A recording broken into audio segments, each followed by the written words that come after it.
Story time about the girl who left me unconscious in the girls' bathroom. So a little background information.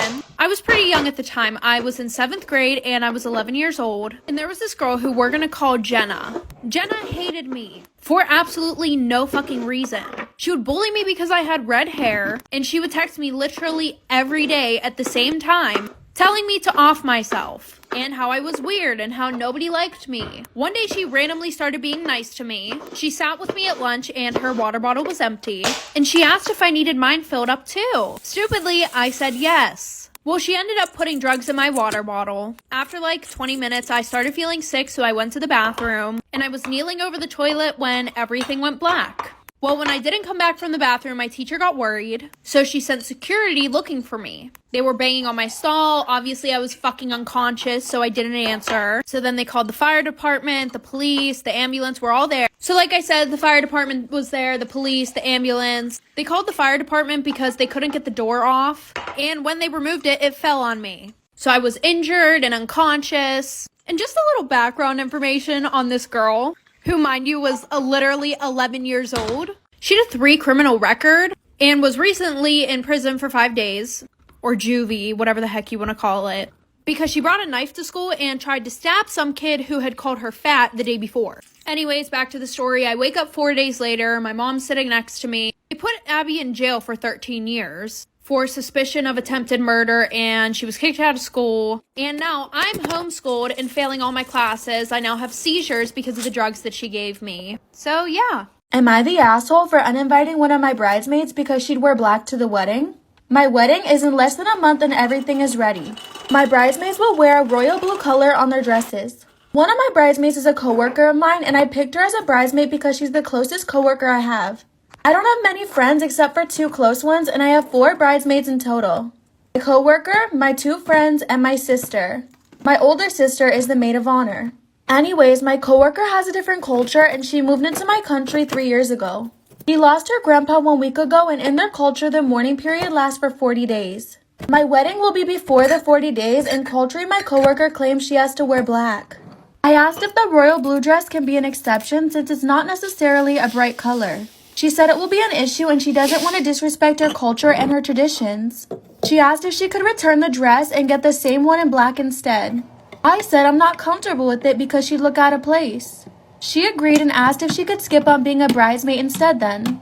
I asked if she'd still wear black and she said culturally she has to honor that. I said I'm not comfortable with the idea and it's best if I uninvite her altogether and she can mourn in peace. She said I don't have to uninvite her but simply let her wear black, and I insist it's for the best. Am I the asshole? Am I the asshole for outing my soon-to-be ex-husband as gay to get his mother off my back? It's a long and sucky story, but a 25-year-old female, soon-to-be ex, a 28-year-old male, is gay and hid that from me. I found out because I caught him cheating, and he admitted that he always knew he was gay and was never attracted to me in that way, but he wanted kids and a normal life. I don't care that he's gay, but I will never forgive him for leading me on so he could use me to have kids, so it's over. End of story.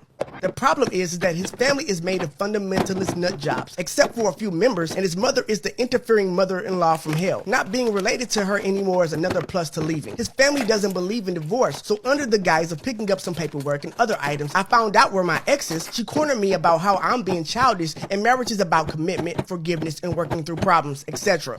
It became apparent that my ex didn't tell his family that he cheated. He told his mom that I was divorcing him because we weren't having sex often enough for me. I tried to be patient and explain that he had cheated and that's why. I wasn't going to go into greater detail because I know how his parents are and it's none of their business. But my mother-in-law still tried to give me advice, and it was that men are just that way, and if I wanted to have sex more and for him not to stray, that I should make myself more attractive to my husband and be a better wife. I had lost the plot completely. It had been a sad and hard day already, and that was the last straw. Here's where I might be the a-hole. I told her that the only thing that would make me more attractive to my ex would be a sex change operation, and that I hoped that he and his boyfriend adopted her some grandchildren so she could finally shut the hell up about it. Not my finest moment, but she had just hit the worst and rawest nerve she could have, and I exploded. It's evidently turned into a huge family drama. He's probably going to be disowned, and my ex called me sobbing, saying that I ruined his life out of spite. I don't really know how to feel about it. I do feel bad for him that his parents are such awful people and there were just no good outcomes for him, but I also feel like he made his own bed here too. But I have to ask, am I the a-hole? Am I the asshole for wanting to leave my girlfriend after finding out she doesn't want me to meet her parents because she's embarrassed if I enter a racial relationship?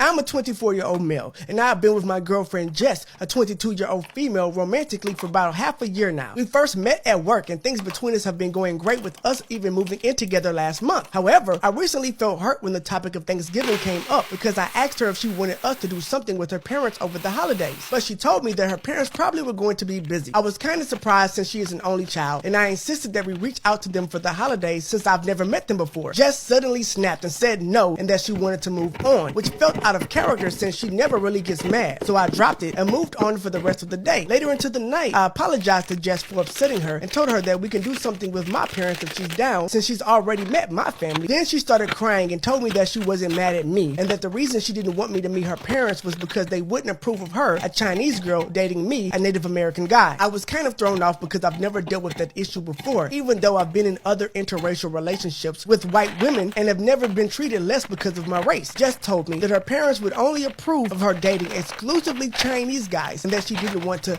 disappoint them. That line struck a nerve because I felt like she was ashamed of being with me just because of my ethnic background. You're not wrong. That's exactly what happened there. I told her that it was pretty fucked up and that it felt like she didn't actually love me if she felt like she had to hide me from her family. Now, I've been pretty distant with Jess since our argument and now don't know how to move forward from this. Am I the asshole for thinking that this relationship is now over?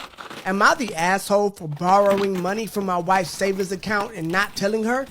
My wife and I have joint finances, but she has a savings account her grandpa set up for her before he passed. It's around $40K in savings. We both work IT jobs and get paid fairly well. I want to note that we do not live in America, so wages differ. She said that in case I need money for an emergency, I'm allowed to use it. I also have access to the account, but so far I haven't used any of it. 2 months ago, my sister asked me to lend her $5,000 because she wanted to pay for her wedding dress, but her card had expired and kept declining. I lent her the $5,000, but since I didn't have the full amount out of my own paycheck, I borrowed the money from my wife's savings. My sister said that she'd pay me back once her new card was ready, which would take less than 2 days. I didn't tell my wife this because I replaced the money in 2 days. It's been 2 months now, and my sister is putting off on giving me back the money she borrowed. She keeps finding excuses on why she can't give it back every time. My wife hasn't checked the savings account in ages, but what if she happens to check it and she figures out the $5K is missing? My best friend says I should be honest with her. Am I the a-hole for not attending my daughter's gender reveal for her lizard?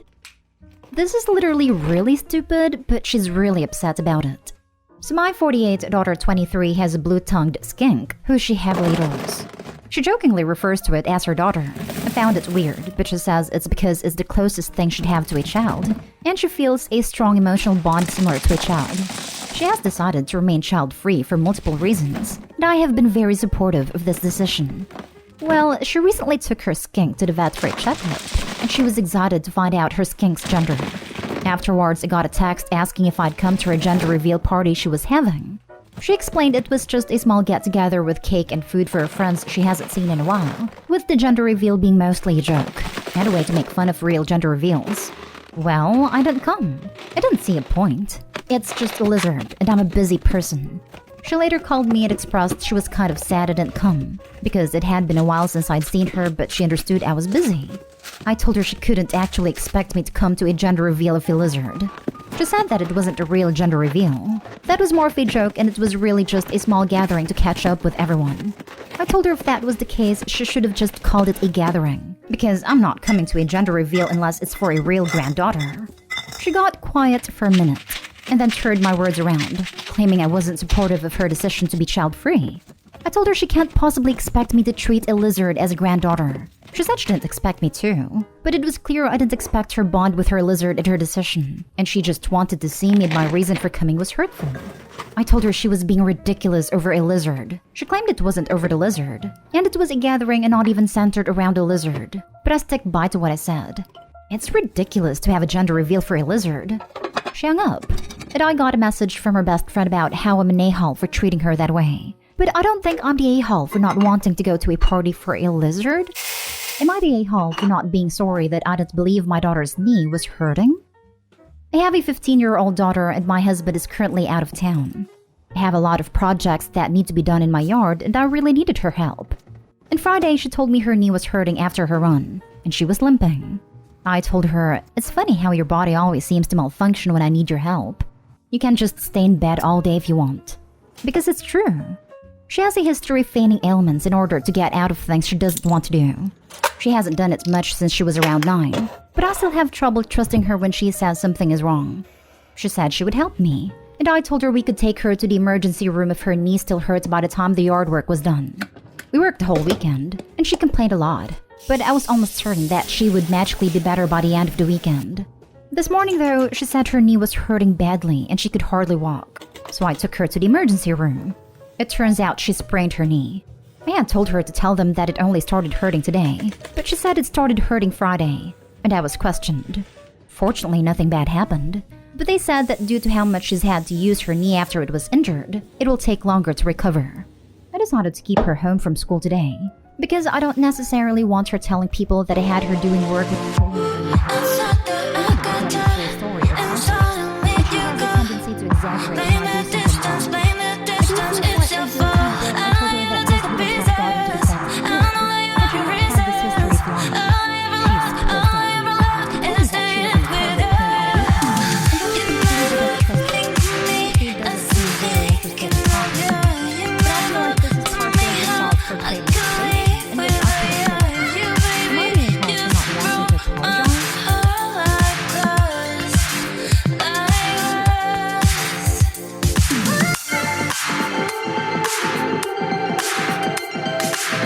Hi guys, thank you for watching. I love you guys so much. Please like and subscribe to see more great videos. See you again.